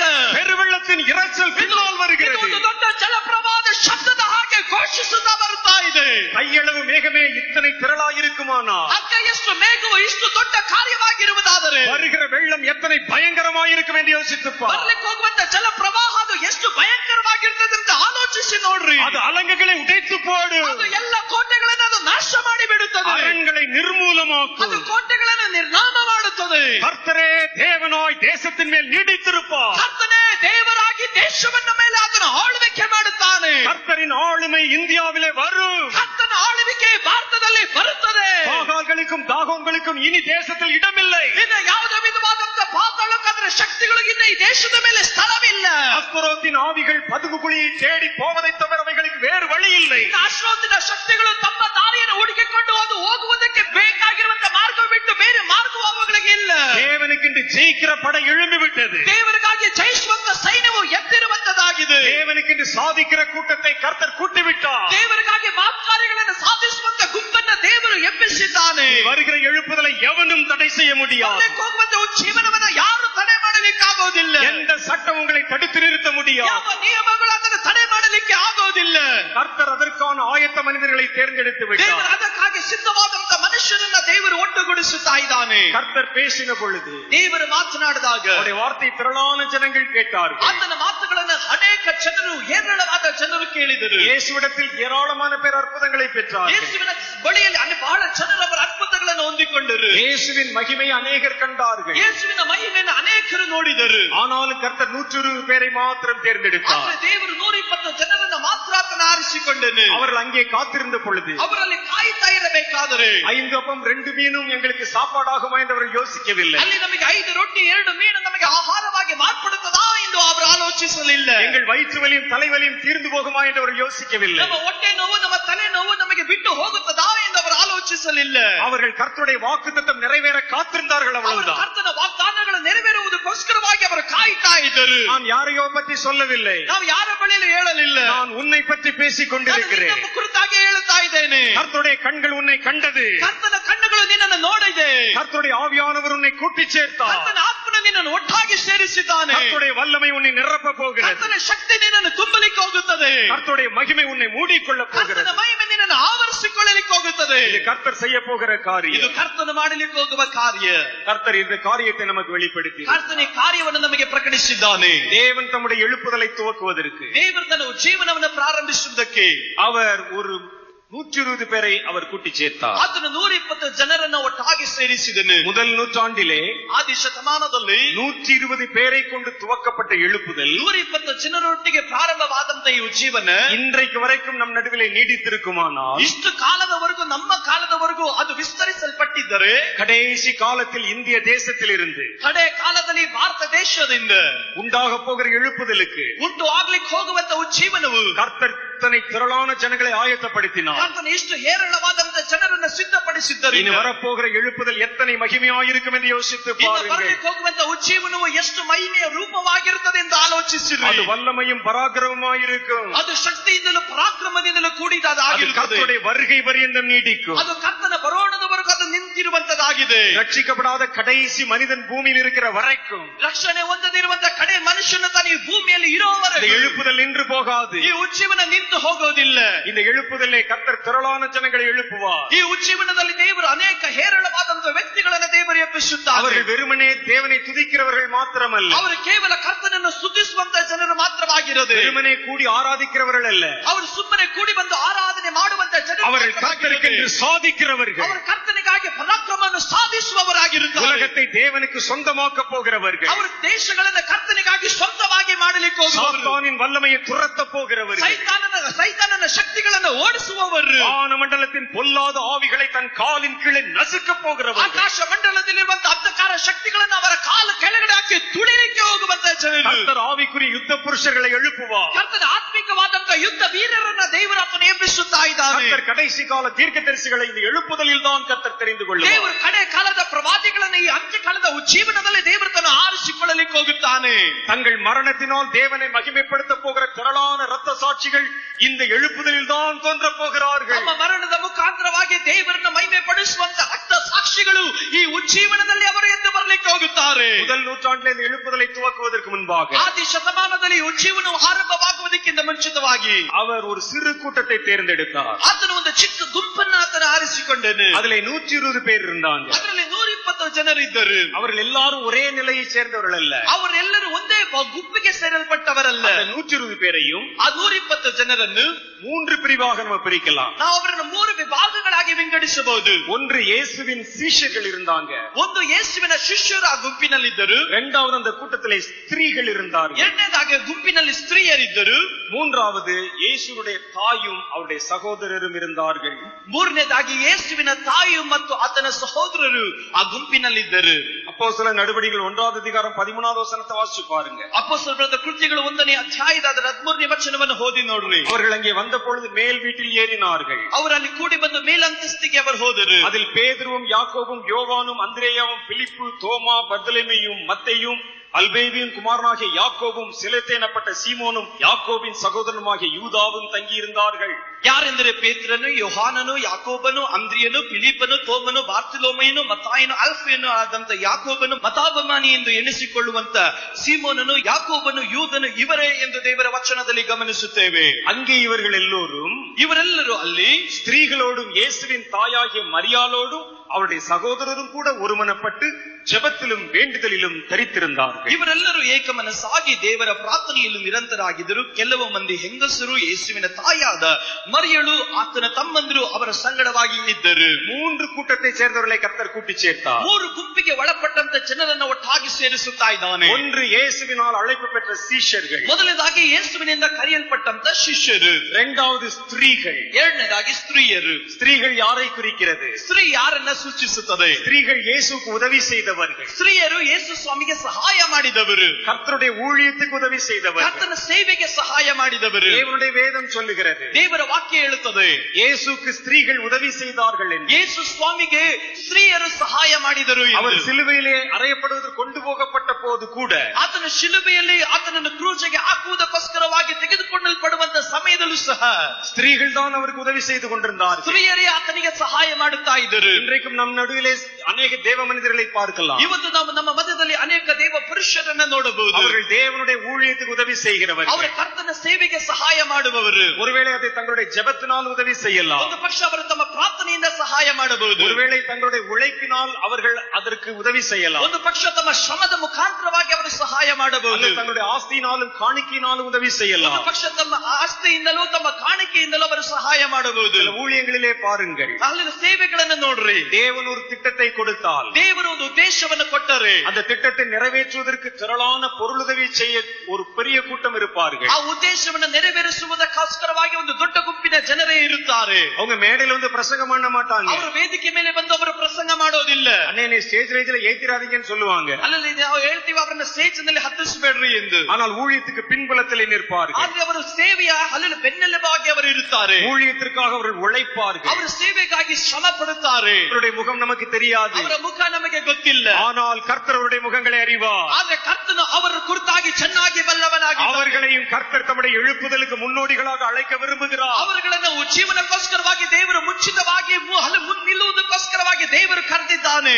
அவர்களைத்தான் இங்கே ஸ்திரீகள் என்று சொல்லப்பட்டிருக்கிறது. ಅವರನ್ನೇ ಸ್ತ್ರೀಯರು ಎಂದು ಕರೆಯಲ್ಪಡುತ್ತಾ ಇದ್ದಾರೆ. ஸ்திரீகள் கர்த்தருக்கு உதவி செய்கிறவர்கள், ಸ್ತ್ರೀಯರವರು ಕರ್ತನಿಗೆ ಸಹಾಯ ಮಾಡುವವರು, தேவனுடைய ஊழியத்தை தாங்கி பிடிக்கிறவர்கள், ದೇವರ ಸೇವೆಯನ್ನು ಅವರು ಒತ್ತೊಬ್ಬರನ್ನ ಮುನ್ನಡೆಯುವವರು, இரவு பகலாய் உழைக்கிறவர்கள், ಹಗಲು ರಾತ್ರಿ ಎನ್ನದೆ ಶ್ರಮ ಪಡುವವರು, தங்களுடைய பொருளாதாரத்தினாலும் பணத்தினாலும் அதை ತಮ್ಮ கனப்படுத்துகிறவர்கள், ವಸ್ತುಗಳಿಂದಲೂ ತಮ್ಮ ಹಣದಿಂದಲೂ ಅವರು ಸಹಾಯವನ್ನು ಮಾಡುವವರು, அவர்களையும் கர்த்தர் இந்த 120 பேர் கூட்டத்திலே சேர்த்துக் கொண்டார். ಅವರುಗಳನ್ನು ದೇವರೇ 120 ಜನರ ಗುಂಪಿನಲ್ಲಿ ದೇವರು ಸೇರಿಸಿಕೊಂಡನು.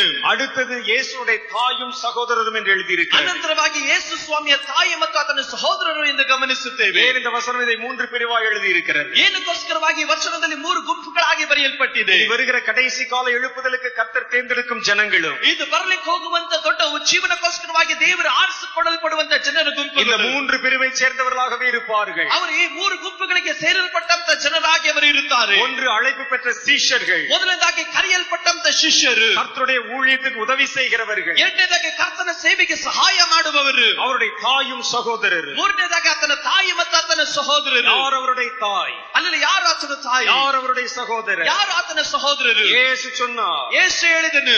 மத்தேயு சுவிசேஷம் 3வது அதிகாரம் 34-35 ಆகிய ವಚನங்களில், ಮತ್ತಾಯನು ಬರೆದಂತ ಸುವಾರ್ತೆ 3ನೇ ಅಧ್ಯಾಯದ 34ನೇ ವಚನದಲ್ಲಿ ಗಮನಿಸುತ್ತೇವೆ. என் தாய் யார், ನನ್ನ ತಾಯಿ ಯಾರು, என் சகோதரர் யார்? ನನ್ನ ಸಹೋದರನು ಯಾರು? தம்மை சூழ உட்கார்ந்திருக்கிறவர்களை சுற்றி பார்த்து, ತನ್ನ ಸುತ್ತಲೂ ಕೂತ್ಕೊಂಡಿರುವಂತ ಜನರನ್ನು ನೋಡುತ್ತಾ, இதோ என் தாயும் என் சகோதரரும் இவர்களே என்றார். ಇಗೋ ನನ್ನ ತಾಯಿ ಮತ್ತು ನನ್ನ ಸಹೋದರನು ಇವರೇ ಎಂದು ಆತನು ಹೇಳಿದನು. தேவனுடைய சித்தத்தின்படி செய்கிறவன் எவனோ ದೇವರ ಚಿತ್ತಾನುಸಾರವಾಗಿ ಮಾಡುವಂತ ಪ್ರತಿಯೊಬ್ಬನು அவனே எனக்கு சகோதரன், ಆತನೇ ನನಗೆ ಸಹೋದರನು, எனக்கு சகோதரி, ನನಗೆ ಸಹೋದರಿಯು, எனக்கு தாயுமாயிருக்கிறான் என்றார். ನನಗೆ ತಾಯಿಯಾಗಿ ಇರುತ್ತಾಳೆ ಎಂದು ಹೇಳಿದನು. தேவனுடைய சித்தத்தை செய்கிற கர்த்தருடைய பிள்ளை எவனோ, ದೇವರ ಚಿತ್ತವನ್ನು ಮಾಡುವಂತ ದೇವರ ಮಗುವು ಯಾರೋ, தேவனுடைய சித்தம் நிறைவேற வாஞ்சிக்கிறவர் யாரோ, ದೇವರ ಚಿತ್ತವನ್ನು ನೆರವೇರಿಸಲಿಕ್ಕಾಗಿ ದಾಹ ಪಡುವವರು ಯಾರೋ, அவர்களை கர்த்தர் எழுப்புதலின் பாத்திரங்களாக அழைத்திருக்கிறார். ಅವರುಗಳನ್ನು ದೇವರು ಜೀವನದ ಪಾತ್ರೆಯಾಗಿ ದೇವರು ಆರಿಸಿಕೊಂಡಿದ್ದಾರೆ. ஒருவேளை நீங்கள் கர்த்தருடைய சீஷர்களாய் இருக்கலாம், ಒಂದು ಪಕ್ಷ ನೀವು ಕರ್ತನ ಶಿಷ್ಯರಾಗಿರಬಹುದು, ஒருவேளை நீங்கள் கர்த்தருடைய ஊழியத்தை தாங்குகிறவர்களாய் ಒಂದು இருக்கலாம், ಪಕ್ಷ ನೀವು ಕರ್ತನ ಸೇವೆಯನ್ನು ಹೊರುವವರಾಗಿರಬಹುದು, அல்லது கர்த்தருடைய சித்தத்தை நீங்கள் நிறைவேற விரும்புகிறவர்களாய் ಒಂದು இருக்கலாம். ಪಕ್ಷ ಕರ್ತನ ಚಿತ್ತವನ್ನು ನೆರವೇರಿಸುವುದಕ್ಕೆ ದಾಹ ಉಳ್ಳವರಾಗಿರಬಹುದು. அப்படிப்பட்டவர்களை தான் கர்த்தர் அழைத்து சேர்க்கிறார். ಆ ರೀತಿ ಉಳ್ಳವರನ್ನು ಮಾತ್ರವೇ ದೇವರು ಒಟ್ಟಾಗಿ ಸೇರಿಸುತ್ತಾ ಇದ್ದಾನೆ. எழுப்புதலுக்காக கர்த்தர் உங்களை கொண்டு வந்து சேர்த்திருக்கிறார். ಉಜ್ಜೀವನಕ್ಕಾಗಿ ದೇವರು ನಿಮ್ಮನ್ನು ಒಟ್ಟಾಗಿ ಸೇರಿಸುತ್ತಾ ಇದ್ದಾನೆ. ஒருவேளை உங்களுக்கு எங்களை போல மேடையில் நின்று பேச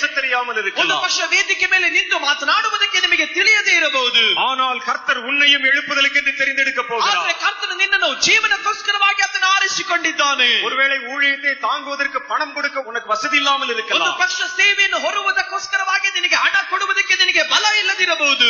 ஆனாலும் கர்த்தர் உன்னை எழுப்புதலுக்கு ஒரு வித்தாய் அழைத்திருக்கிறார். ಆದ್ರೆ ದೇವರು ನಿನ್ನನ್ನು ಜೀವನಕ್ಕೋಸ್ಕರವಾಗಿ ಒಂದು ಬೀಜವಾಗಿ ದೇವರು ಕರೆದಿದ್ದಾನೆ. கர்த்தர் தேசத்தில் செய்ய போகிற மகாபெரிய எழுப்புதலுக்கு உன்னை தேர்ந்தெடுத்து விட்டார். ಕರ್ತನ ದೇಶದಲ್ಲಿ ನಡೀಲಿಕ್ಕೆ ಹೋಗುವಂತ ಒಂದು ದೊಡ್ಡ ಜೀವನಕ್ಕಾಗಿ ಕರ್ತನು ನಿಮ್ಮನ್ನು ಆರಿಸಿಕೊಂಡಿದ್ದಾನೆ. அவர் தேர்ந்தெடுத்த ஜனங்களை எப்படி ஆயத்தப்படுத்துகிறார் பாருங்கள். ಆತನು ಆರಿಸಿಕೊಂಡಂತ ಜನರನ್ನ ಯಾವ ರೀತಿ ಸಿದ್ಧ ಮಾಡುತ್ತಾ ಇದ್ದಾನೆ ಎಂದು ನೋಡ್ರಿ. இயேசு 12 சீஷர்களை தேர்ந்தெடுத்தார். ಯೇಸು ಸ್ವಾಮಿ 12 ಶಿಷ್ಯರನ್ನ ಆರಿಸಿಕೊಂಡನು. ஒருவன் மரித்து போனான், ಒಬ್ಬನ ಸತ್ತು ಹೋದನು, மீதி 11 பேர் இருந்தாங்க. ಉಳಿದ 11 ಜನರಿದ್ದಾರೆ. அவர்களை கொண்டுதான் ஒரு பெரிய எழுப்புதலை சாதிக்க வேண்டும். ಅವರುಗಳ ಮುಖಾಂತರನೇ ಒಂದು ದೊಡ್ಡ ಜೀವನವನ್ನ ದೇವರು ಆತನು ಪ್ರಯೋಗಿಸಬೇಕು. அவர்களை சூழ 120 பேர் இருந்தாங்க. ಅವರ ಸುತ್ತಲೂ 120 ಜನರಿದ್ದರು. அவர்களை கொண்டுதான் ஒரு பெரிய எழுப்புதலை தேசத்துக்கு கொண்டு வர வேண்டும். ಅವರ ಮುಖಾಂತರವಾಗಿ ಒಂದು ದೊಡ್ಡ ಜೀವನವನ್ನ ದೇಶದಲ್ಲಿ ಕರೆತರಬೇಕು. தேசத்துக்கு மாத்திரம் இல்ல, உலகத்துக்கே கொண்டு வரணும். ದೇಶದಲ್ಲಿ ಮಾತ್ರ ಅಲ್ಲ, ಇಡೀ ಪ್ರಪಂಚಕ್ಕೆ ದೇವರು ತರಬೇಕು. இவர்கள் நம்பித்தான் இது வரக்கூடிய பெரிய சந்ததி இருக்கிறது. ಇವರನ್ನ ನಂಬಿಕೊಂಡೇ ಮುಂದೆ ಬರಲಿಕ್ಕೆ ಹೋಗುವಂತ ಒಂದು ದೊಡ್ಡ ಸಂತತಿಯು ಸಹ ಉಂಟು. அவர்களை கர்த்தர் எப்படி ஆயத்தப்படுத்தினார் பாருங்கள். ಅವರುಗಳನ್ನ ಕರ್ತನು ಯಾವ ರೀತಿ ಸಿದ್ಧಪಡಿಸಿದನು ಎಂದು ಗಮನಿಸಿರಿ. யாரை அந்த எழுப்புதலுக்கு பயன்படுத்த போகிறாரோ, ಅಲ್ಲಲ್ಲಿ ದೇವರು ಯಾರ್ಯಾರನ್ನ ಜೀವನಕ್ಕಾಗಿ ದೇವರು ಉಪಯೋಗಿಸುತ್ತಾರೋ அவர்களை எப்படி தயார்படுத்தினார் பாருங்கள். ಅವರನ್ನ ಯಾವ ರೀತಿ ಸಿದ್ಧಪಡಿಸುತ್ತಾನೆ ಅನ್ನೋದನ್ನ ಗಮನಿಸಿರಿ. அப்போஸ்தலருடைய புத்தகம் 1வது அதிகாரம் 3வது வசனம் சொல்லுகிறது, ಅಪೊಸ್ತಲರ ಕೃತ್ಯಗಳು 1:3 ನಾವು ಈ ರೀತಿಯಾಗಿ ಗಮನಿಸುತ್ತೇವೆ. அவர் பாடுபட்ட பின்பு ಆತನು ಬಾಧೆ ಪಟ್ಟ ನಂತರ 40 நாள் அளவும் 40 ದಿವಸಗಳ ಕಾಲ அப்போஸ்தலருக்கு தரிசனமாகி ಆತನು ಅಪೊಸ್ತಲರಿಗೆ ಕಾಣಿಸಿಕೊಂಡು தேவனுடைய ராஜ்யத்துக்குரியவைகளை அவர்களுடனே பேசி ದೇವರ ರಾಜ್ಯದ ವಿಷಯದ ಸಂಗತಿಗಳನ್ನು ಅವರ ಬಳಿಯಲ್ಲಿ ಹೇಳುತ್ತಾ அநேகம் தெளிவான திருஷ்டாந்தங்களினாலே அவர்களுக்கு தம்மை உயிரோடு இருக்கிறவராக காண்பித்தார். ಆತನು ಅನೇಕ ವಿಧವಾದಂತ ಕಾರ್ಯಗಳ ಮುಖಾಂತರವಾಗಿ ತಾನು ತಾನು ಜೀವಂತವಾಗಿದ್ದಾನೆ ಎನ್ನುವಂತ ಕಾರ್ಯಗಳನ್ನ ಅನೇಕ ಪ್ರಮಾಣಗಳಿಂದ ದೇವರು ತೋರಿಸಿದನು. இரண்டாவது அதிகாரம் சொல்லுகிறது, ಎರಡನೇ ಅಧ್ಯಾಯ ಹೇಳುತ್ತದೆ, அப்போஸ்தலர் இரண்டாவது அதிகாரம், ಅಪೊಸ್ತಲರ ಬರೆದ ಕೃತ್ಯಗಳ ಎರಡನೇ ಅಧ್ಯಾಯ, அவர்கள் பெந்தகோஸ்தே என்ற நாள் வந்த பொழுது ಅವರು ಪಂಚಶತಮ ಎಂದು ಕರೆಯಲ್ಪಡುವ ದಿನವು ಬಂದಾಗ மேலறையிலே கூடி வந்தார்கள். ಅವರ ಮೇಲಂತಸ್ತಿನಲ್ಲಿ ಒಟ್ಟಾಗಿ ಕೂಡಿ ಬಂದರು. இயேசು பஸ்கா பண்டிகை சமயத்திலே அறையப்பட்டார். ಯೇಸು ಸ್ವಾಮಿ ಪಸ್ಕಾ ದಿವಸದ ಹಬ್ಬದಂದು ಆತನು ಕೊಯ್ಯಲ್ಪಟ್ಟನು. பெந்தகோஸ்தே என்றால் 50 என்று பொருள். ಪಂಚಶತಮ ಅಂತ ಅಂದ್ರೆ 50 ಎಂದು ಲೆಕ್ಕ.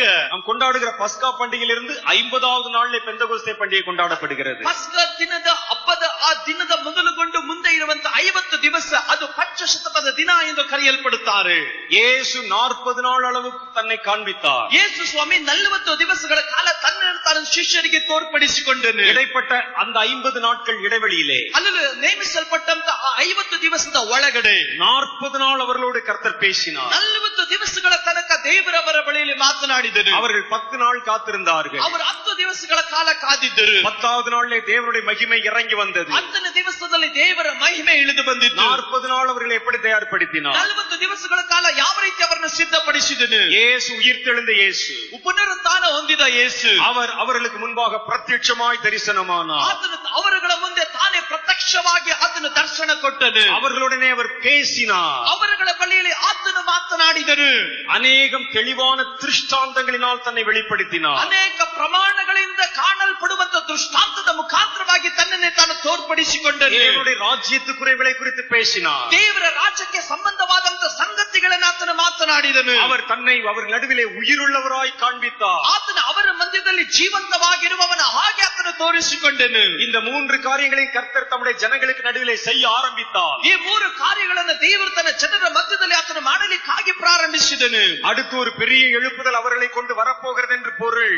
ಮುಂದೆ ಒಂದು ದೊಡ್ಡ ಉಜ್ಜೀವನ ಬರಲಿಕ್ಕೆ ಹೋಗುತ್ತದೆ ಎನ್ನುವಂತ ಒಂದು ರಹಸ್ಯ. 40 நாள் அளவும் 40 ದಿವಸಗಳ ಕಾಲ தாம் அழைத்த தம்முடைய சீடர்களிடத்திலே ದೇವರು ಕರೆಯಲ್ಪಟ್ಟಂತ ತನ್ನ ಶಿಷ್ಯರ ಬಳಿಯಲ್ಲಿ அவர் தரிசனமானார். ಆತನ ದರ್ಶನವಾದನು. அவர்களுடனே பேசினார். ಆತನ ಬಳಿಯಲ್ಲಿ ಮಾತನಾಡಿದನು. அவர் நடுவிலே தன்னை உயிருள்ளவராய் அவர் காண்பித்தார். ಅವರ ಮಧ್ಯದಲ್ಲಿ ಆತನು ಜೀವಿಸುವವನ ಹಾಗೆ ಆತನು ತೋರಿಸಿಕೊಂಡನು. சமீப நாட்களாக நடக்கும் அநேக கர்த்தருடைய கூட்டங்களை பாருங்கள். ಹತ್ತಿರ ದಿವಸದಲ್ಲಿ ನಡೆದಂತ ಅನೇಕ ಕೂಟಗಳನ್ನು ನೀವು ಗಮನಿಸಿರಿ. சில வருஷங்களுக்கு முன்பாக நடைபெற்ற கன்வென்ஷன் கூட்டங்கள் அல்லது மற்ற கூட்டங்களை பாருங்க. ಅನೇಕ ವರ್ಷಗಳ ಹಿಂದೆ ನಡೆದಂತ ಕೆಲವೊಂದು ಕನ್ವೆನ್ಷನ್ ಕೂಟಗಳನ್ನ ಕೆಲವೊಂದು ಕೂಟಗಳನ್ನು ಗಮನಿಸಿ ನೋಡ್ರಿ. ஒரு 20 வருஷத்துக்கு முன்னால, ಒಂದು 20 ವರ್ಷಗಳ ಹಿಂದೆ, ஒரு 25 வருடத்திற்கு முன்னால, ಒಂದು 25 ವರ್ಷಗಳ ಹಿಂದೆ நடந்த அநேக கிறிஸ்தவ கூட்டங்கள்ல ನಡೆದಂತ ಅನೇಕ ಕ್ರೈಸ್ತ ಕೂಟಗಳಲ್ಲಿ திரளான ஜனங்கள் கூட்டம் கூடுவாங்க. ಏರಳವಾದ ಜನರು ಒಟ್ಟಾಗಿ ಬರ್ತಾ ಇದ್ದರು. அதுல மேக்சிமம் ஜனங்கள் குணமாக்கப்படுவார்கள். ಅಲ್ಲಿ ಅನೇಕ ಜನರು ಅವರು ಸ್ವಸ್ಥರಾಗ್ತಾ ಇದ್ದರು. ஜனங்கள் ஆறுதல் படுத்தப்படுவார்கள். ಜನರು ಸಂತೈಸಲ್ಪಡುತ್ತಾ ಇದ್ದರು. ஜனங்கள் வாக்குத்தத்தங்களை சொல்லி அவர்கள் பலப்படுத்தப்படுவார்கள். ಜನರ ಬಳಿಯಲ್ಲಿ ವಾಗ್ದಾನಗಳನ್ನು ಹೇಳಿ ಕೇಳಿದಂತ ಜನರು ಬಲ ಹೊಂದುತ್ತಾ ಇದ್ದರು. அவர்களுக்குள்ள இந்த பிசாசுகள் துரத்தப்படும். ಅವರ ಒಳಗಡೆ ಇದ್ದಂತ ದುರಾತ್ಮನ ಬಿಟ್ಟು ಹೋಗುತ್ತಾ ಇದ್ದರು. அவர்களுக்கு அற்புதம் நடக்கும். ಅವರಲ್ಲಿ ಅದ್ಭುತ ನಡೀತಾ ಇತ್ತು. சரீரத்துல விடுதலை கிடைக்கும். ಶರೀರದಲ್ಲಿ ಬಿಡುಗಡೆ ದೊರಕುತ್ತಾ ಇತ್ತು. அது கொஞ்ச நாட்களுக்கு முன்பாக. ಅದು ಸ್ವಲ್ಪ ದಿನಗಳ ಆದ ಮೇಲೆ இப்ப சமீப நாட்களாக நடைபெறும் கூட்டங்களை பாருங்க. ಈಗ ಹತ್ತಿರದ ದಿವಸಗಳಲ್ಲಿ ನಡೀತಾ ಇರುವ ಕೂಟಗಳನ್ನು ಗಮನಿಸಿ. இந்த கூட்டங்கள் நடுவிலே கர்த்தர் பிரத்யட்சமாய் தன்னை ಈ வெளிப்படுத்துகிறார். ಕೂಟಗಳಲ್ಲಿ ದೇವರು ತಾನಾಗೆ ತನ್ನ ಜನರಿಗೆ ಪ್ರಕಟವಾಗುತ್ತಾ ಇದ್ದಾನೆ. தேவனுடைய பிள்ளைகளுடைய கண்கள் திறக்கப்படுகிறது. ದೇವರ ಮಕ್ಕಳ ಕಣ್ಣುಗಳು ತೆರೆಯಲ್ಪಡುತ್ತಾ ಇದೆ. அநேக சிறுவர்கள் கூட இயேசுவை முகமுகமாய் தரிசிக்கிறார்கள். ಅನೇಕ ಚಿಕ್ಕ ಮಕ್ಕಳು ಯೇಸು ಸ್ವಾಮಿನ ಮುಖಾಮುಖಿಯಾಗಿ ದರ್ಶಿಸುತ್ತಾ ಇದ್ದಾರೆ. தேவனுடைய ராஜ்யத்துக்குரிய ரகசியங்களை கர்த்தர் பகிரங்கமாய் வெளிப்படுத்துகிறார். ದೇವರ ರಾಜ್ಯದ ಕುರಿತಾದಂತ ರಹಸ್ಯಗಳನ್ನು ಅವರಿಗೆ ಬಹಿರಂಗವಾಗಿ ದೇವರು ತಿಳಿಸುತ್ತಾ ಇದ್ದಾನೆ. தேவ தூதர்கள் இறங்குகிறதையும் ஏறுகிறதையும் அவர்கள் பார்க்கிறார்கள். ದೇವದೂತರು ಹತ್ತಿ ಇಳಿಯುವಂತ ಸಂಗತಿಗಳನ್ನು ಅವರು ನೋಡುತ್ತಾ ಇದ್ದಾರೆ.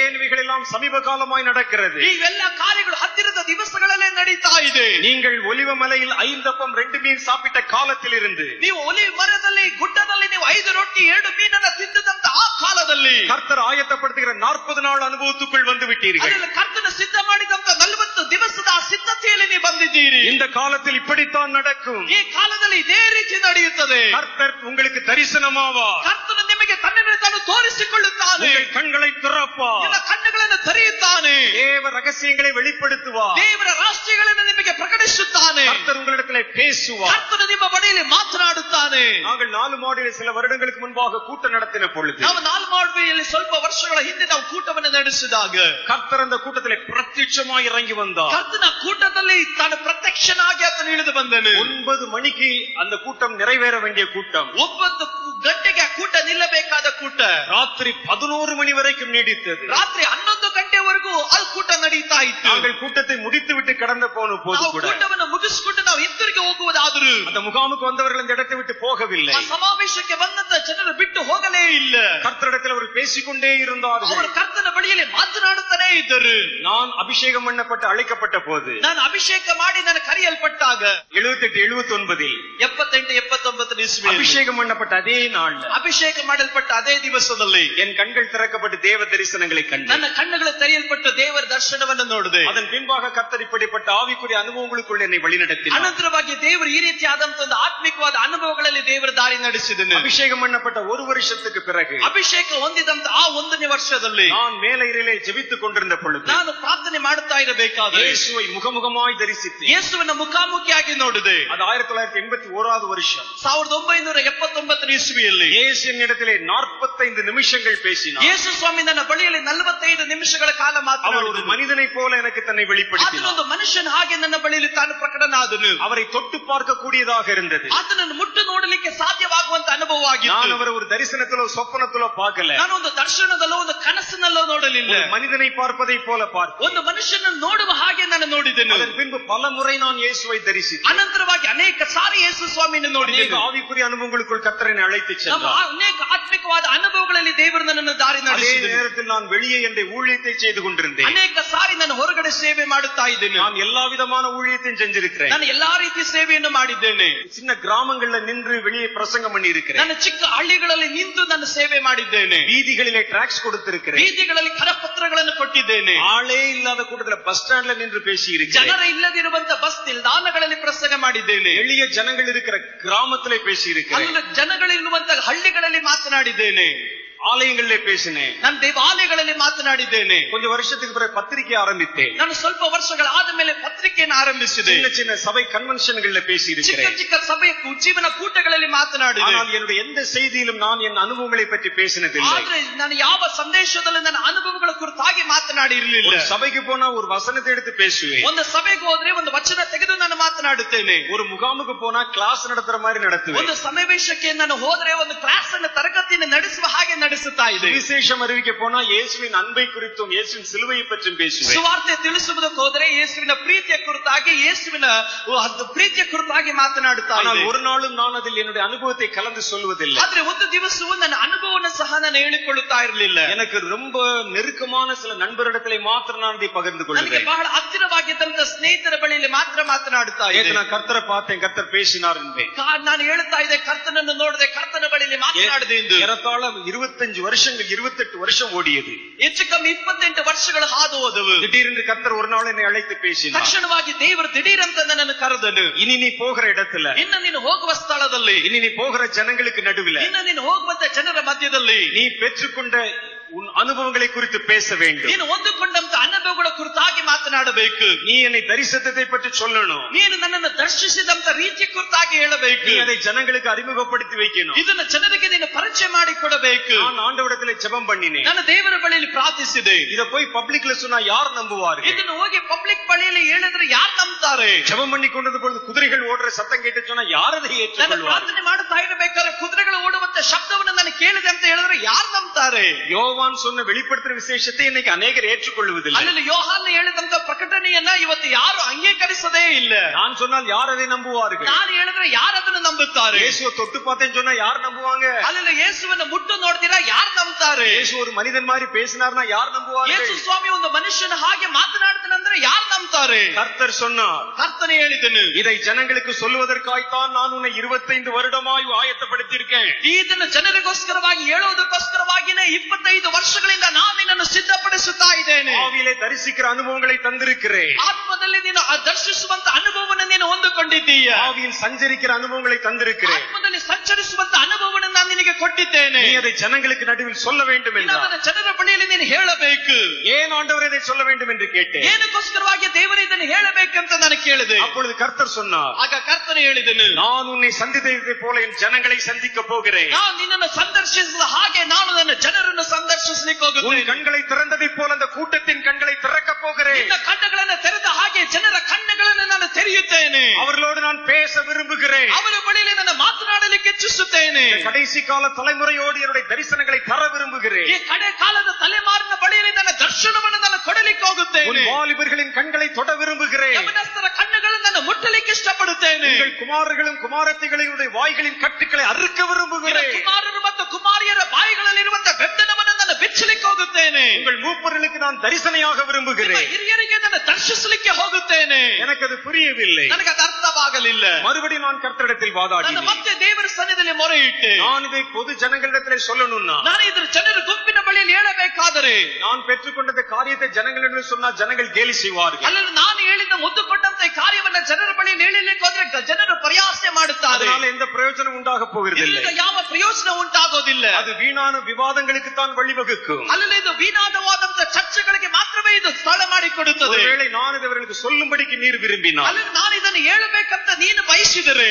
நீங்க என் கூட ஒரு சின்ன உடன்படிக்கை பண்ணணும். ನೀವು ನನ್ನ ಬಳಿಯಲ್ಲಿ ಒಂದು ಚಿಕ್ಕ ಒಡಂಬಡಿಕೆ ಮಾಡಬೇಕೆಂದು ಹೇಳಿ கர்த்தர் சொன்னார், என்ன செய்யணும்? ಕರ್ತನ ಕೇಳಿದರೆ ಏನ್ ಮಾಡಬೇಕು? நான் எந்த கூட்டத்தில் இதை குறித்து பேசினாலும், ನಾನು ಯಾವ ಗುಂಪಿನಲ್ಲಿ ಈ ವಿಷಯದ ಕುರಿತಾಗಿ ಮಾತಾಡ್ತೀನಿ, நான் எந்த அனுபவத்தை குறித்து பேசினாலும், ನಾನು ಯಾವ ಅನುಭವದ ಕುರಿತಾಗಿ ಮಾತನಾಡುವುದಾದರೂ அந்த கூட்டத்தில் ஒரு 50 பேராவது அந்த அனுபவத்தை பெற்றுவிட ಆ வேண்டும். ಗುಂಪಿನಲ್ಲಿ 50 ಜನರಾದರೂ ಅನುಭವವನ್ನು ಹೊಂದಿಕೊಳ್ಳಬೇಕು. அதே காரியத்தை அந்த 50 பேராவது பார்க்கணும். ನಾನು ಹೇಳಿದಂತ ಅದೇ ಕಾರ್ಯವನ್ನು 50 ಜನರು ನೋಡಬೇಕು. எனக்கு அட்லீஸ்ட் ஒரு 50 சாட்சிகளாவது நான் சொன்ன காரியத்தை உறுதிப்படுத்தும்படிக்கு எனக்கு வேண்டும். ನನಗೆ ಕೇವಲ 50 ಜನರಾದರೂ ಸಾಕ್ಷಿಯಾಗಿ ನಿಲ್ಲುವಂತ ಗುಂಪು ನನಗೆ ಬೇಕು.